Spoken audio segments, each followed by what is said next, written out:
Good afternoon, students. Let us continue with our physics session. And today we will discuss our Young's experiment, interference of light waves and Young's experiment. You already know that what is coherent and incoherent sources and what are the condition of that interference pattern. So if you know all these things, you can easily understand this experiment, how we get dark and light fringes over here. We will now discuss the interference using light waves. If we use two sodium lamps illuminating two pinholes, figure 10.11, like this. Two independent sources are there, S1 and S2. Illuminating two pinholes, we will not observe any interference fringes. This is because of the fact that light waves emitted from an ordinary source like a sodium lamp undergoes abrupt phase changes in times of the order 10 to minus 10 seconds. Thus, the light waves coming out from two independent sources S1 and S2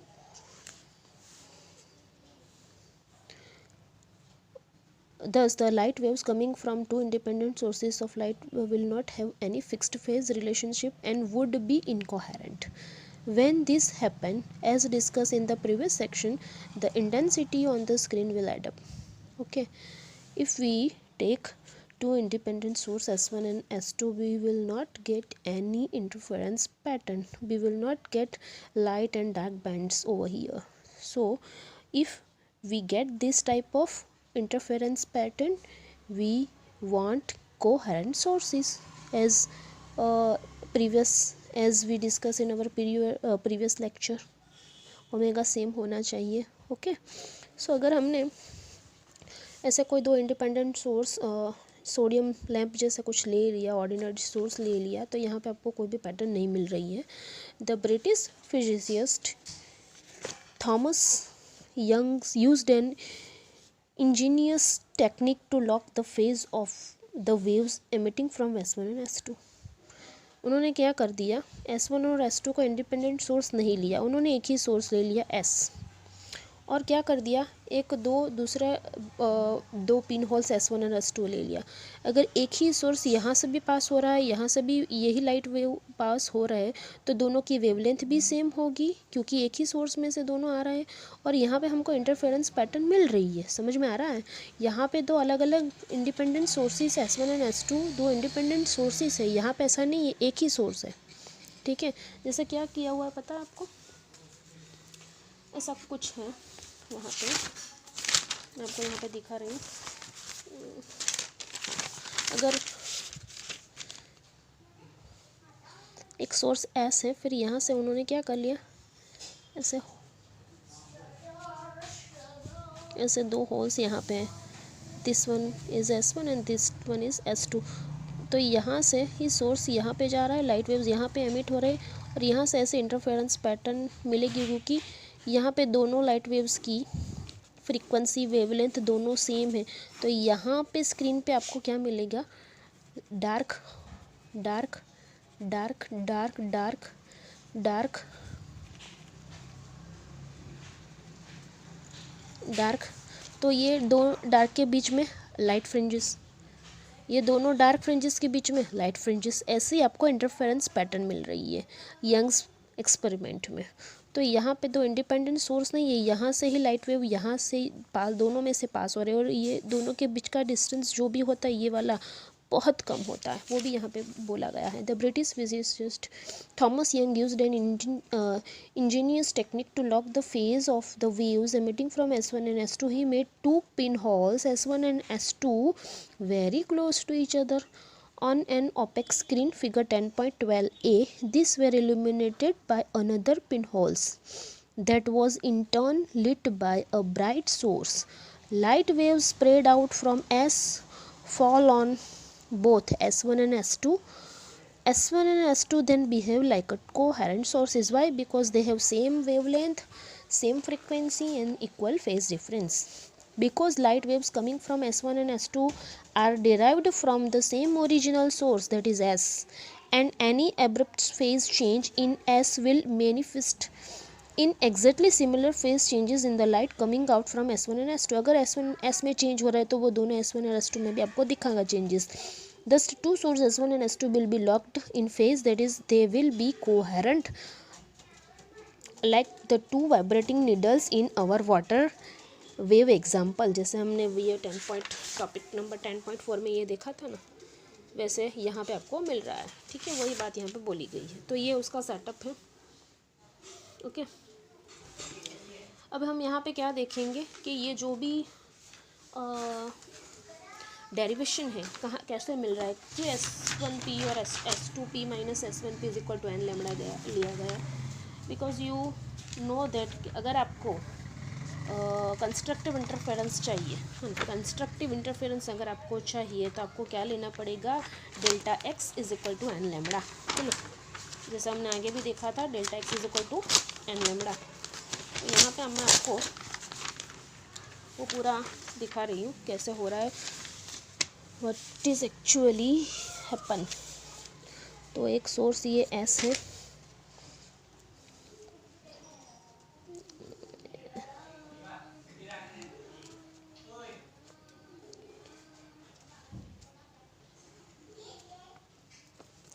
source S1, ये S2।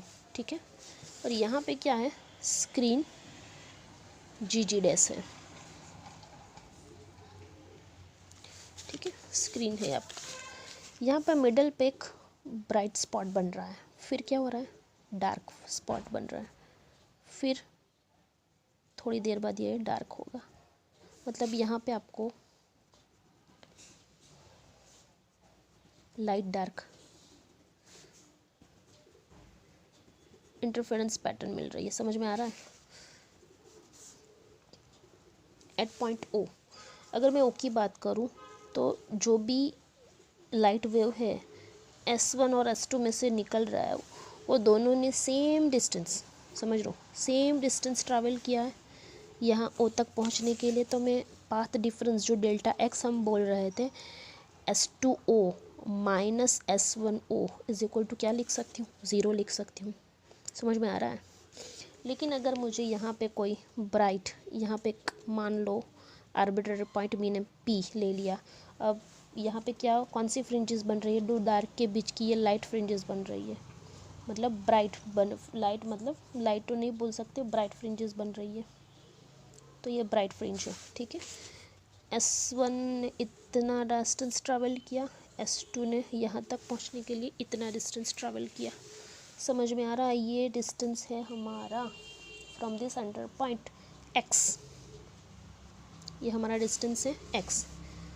Distance between screen and sources are capital D and distance between S1 and S2 is equal to small d।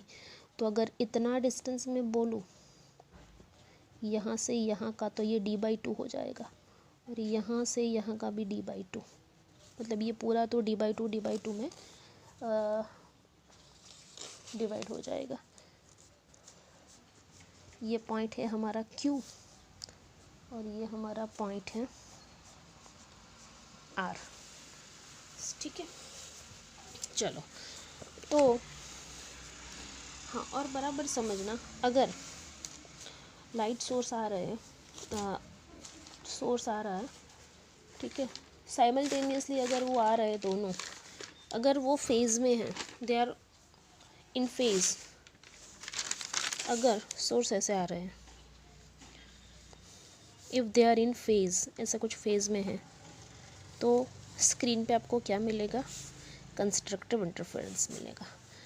ठीक है, क्योंकि intensity क्या हो जाएगी, maximum हो जाएगी, जो 4I0 हमने देखा था। अगर they are not in phase और आउट ऑफ फेज़, ऐसा कुछ हो रहा है, ठीक है, तो यहाँ पे स्क्रीन पे आपको क्या मिलेगा, डिस्ट्रक्टिव इंटरफेरेंस मिलेगा। समझ में आ रहा है, क्योंकि इंटेंसिटी क्या हो जाएगी, ये दोनों 0 हो जाएगी, तो वहाँ पे आपको ब्राइट मिलेगा या डार्क मिलेगा कहीं पे। ठीक है, तो मतलब अगर इन फेज़ है तो कुछ अलग बात है, और अगर आउट ऑफ फेज़ है तो कुछ अलग बात है। अगर इन फेज़ है तो हमने यहाँ पे देखा था डिस्ट्रक्टिव इंटरफेरेंस इंटेंसिटी ज़ीरो हो जाएगी, ठीक है, because they are out of phase. अगर इन फेज़ है तो इंटेंसिटी मैक्सिमम हो जाएगी, ठीक है। तो ऐसा कुछ सेटअप है यहाँ पे। चलो अब बराबर समझना, ये पूरा डिस्टेंस मिडल से यहाँ का पूरा डिस्टेंस x है। अगर मैं इतना डिस्टेंस देखूँ तो d/2 है, अगर मैं इतना डिस्टेंस लूँ तो d/2 है, ठीक है। समझ में आ रहा है, क्योंकि हमें यहाँ पे चाहिए। देखो अब यहाँ तक हमने डिस्कस कर लिया है जो भी दिया गया है आपकी बुक में। The spherical waves emitting, spherical मतलब मैंने जैसा आपको बोला यहाँ पे स्फेरिकल वेव्स जा रहा है ना, spherical waves emitting from S1 and S2 will produce interference fringes on the screen GG dash as shown in figure 10.12b. The position of maximum and minimum intensity can be calculated by using the analysis given in section 10.4, where we had shown that for any arbitrary point P on the line GG dash figure 10.12b to corresponds to a maximum, we must have S2P minus S1P is equal to n lambda. That is the condition of constructive interference. क्योंकि यहाँ पे bright fringes बन रही है तो यहाँ पे क्या हो रहा है, कंस्ट्रक्टिव इंटरफेरेंस बन रहा है। कंस्ट्रक्टिव इंटरफेरेंस में आपने कंडीशन देखी थी delta x is equal to n lambda. Delta x को यहाँ पे S2P माइनस S1P बोला गया है, ठीक है, जिसको हमने हमारी थियोरी में डेल्टा एक्स बोला था। समझ में आ रहा है। तो एक्चुअली क्या हो रहा है, तो हमने ये पॉइंट ले लिया जहाँ पे ब्राइट फ्रिंजेस बन रही है, तो कंडीशन कंस्ट्रक्टिव इंटरफेरेंस की क्या है, S2P minus S1P is equal to n lambda, where n is equal to 0 1 2 3, okay. From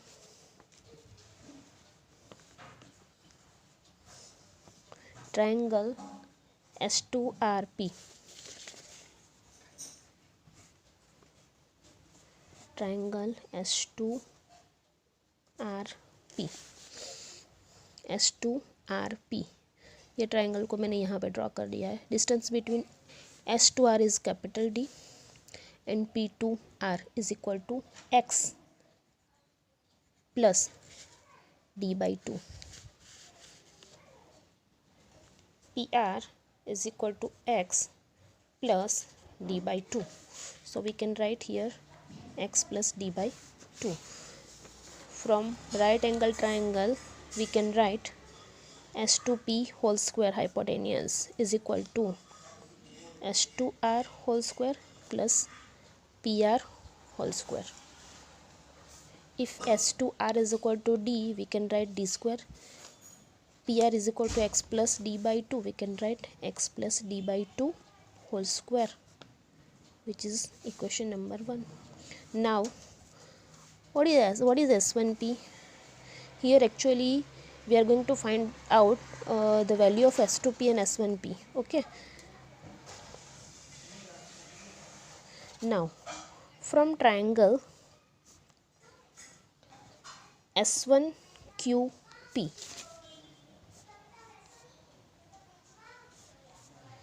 S1QP, where is it, S1PQ. So distance between S1 to Q is capital D again,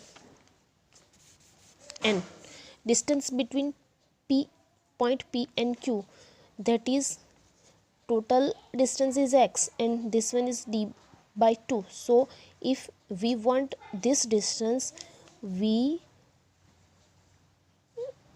minus this distance x minus D/2, हम क्या करेंगे, इसमें से इतना distance हम minus कर देंगे। So we can write x minus D/2. If we get PQ, we minus this distance, we substitute this distance D/2, ठीक है। नॉट सब्सटीट्यूट नहीं बोल सकते, माइनस ही करना है हमको, ठीक है। सो माइनस कर लिया हमने। अगेन राइट एंगल ट्राइंगल है, S1P whole square is equal to S1Q whole square plus PQ square. S1Q is equal to D So we write d square pq is equal to x minus d by 2. So x minus d by 2 whole square. This is equation number 2. Now from equation 1 and 2 we will get this value s2p whole square. हम क्या करेंगे, इसमें से इसको minus कर लेंगे, minus s1p whole square. s2p की क्या वैल्यू है हमारे पास, D square plus x minus D by 2 whole square minus D square plus x plus D by 2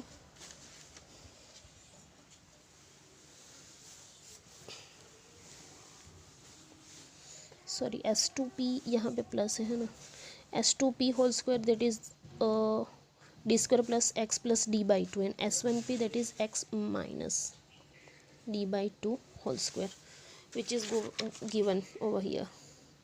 सो देखो यहाँ पे टैली कर लो आप. तो अब ये कहाँ से मिल रहा है, तो अगर हम इसका सिंप्लीफिकेशन करेंगे तो वी विल गेट 2xd. कैसे करेंगे, चलो देखते हैं वही सिंप्लीफिकेशन जो आपकी बुक में नहीं दिया गया. D square plus x plus D by 2 whole square minus minus D square plus और minus minus x minus D by 2 whole square plus D square minus D square cancel out. Okay, so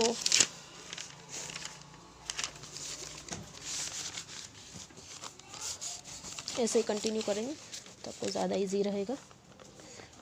x plus D by 2 whole square minus x minus D by 2 whole square A square minus B square.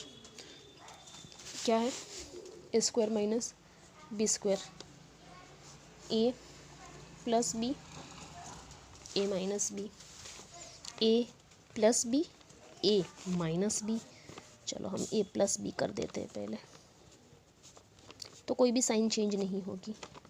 यहाँ plus है तो यहाँ पे कोई भी sign change नहीं होगी. ठीक है, ए माइनस बी, ए माइनस, अगर ये बी है तो बी में यहाँ पे डी माइनस है तो यहाँ पे प्लस हो जाएगा.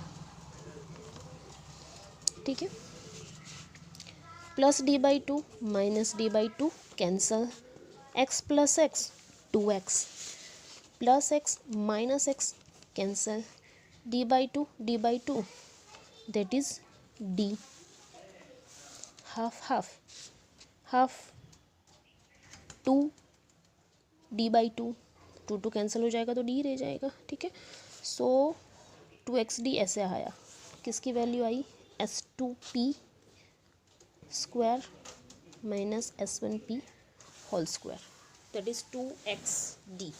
Okay, A square minus B square, यहाँ पे भी यही हम लगाएंगे, a minus A square minus B square यही लगाएंगे. तो क्या लिख सकते हैं हम, s2p पहले प्लस वाले ले लेते हैं इज इक्वल टू 2xd. ठीक है, इसका सिंप्लीफिकेशन हमने ये कर लिया जैसे हमने यहाँ पे किया. ठीक है, चलो अब मुझे तो किसकी वैल्यू चाहिए, याद है कि आपको ये वाली वैल्यू चाहिए, s2p माइनस s1p. तो मैं इसको यहाँ पे एज इट इज़ रखूँगी और ये जो टर्म है उसको इसके नीचे ले जाऊँगी. Therefore we can write s2p minus s1p is equal to 2xd upon s2p plus s1p.